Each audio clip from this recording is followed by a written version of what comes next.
రాజకీయాల్లో ఎంతో అనుభవం ఉన్న నాయకులే చేయలేని ప్రజా సంక్షేమాన్ని కేవలం 5 ఏళ్లలో వైఎస్ జగన్ పాలనలో చూశామంటున్నారు ఈశ్వరి.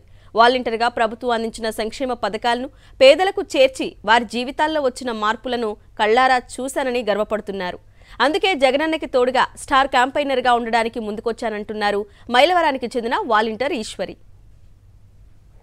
ఎవరు కూడా వాళ్ళ దగ్గర నుంచి వేరే చోటుకి వెళ్లకుండా వాళ్ళ వద్దకే మేము వెళ్ళి అప్లికేషన్ తీసుకొని మా పంచాయతీ ఆఫీసులో సచివాలయాలు ఏవైతే ఉన్నాయో మేము ఎక్కడైతే వర్క్ చేస్తున్నామో ఆ సచివాలయాల ద్వారా కూడా మేము వీళ్ళకి క్యాస్ట్ కానీ ఇన్కమ్ కానీ ఏదైనా కానీ వాళ్ళకి సంబంధించి ప్రభుత్వ పథకాలకు సంబంధించి ఏదైనా కానీ మేము వాళ్ళకి అందజేయడం జరుగుతుంది. చాలా ధైర్యంగా ఉంది, చాలా హ్యాపీగా ఉంది. ఎందుకంటే అసలు ఆ రాజకీయ అనుభవం ఉన్న నాయకులకే రాని ఆలోచనలు జగనన్నకి ఎలా వచ్చాయా అని అనిపించింది. మా భవిష్యత్ బాగుండాలన్నా, మా తరం బాగుండాలన్నా, మా పిల్లల ఫ్యూచర్ బాగుండాలన్నా ఏదైనా కానీ జగనన్నతోనే అవుతుంది.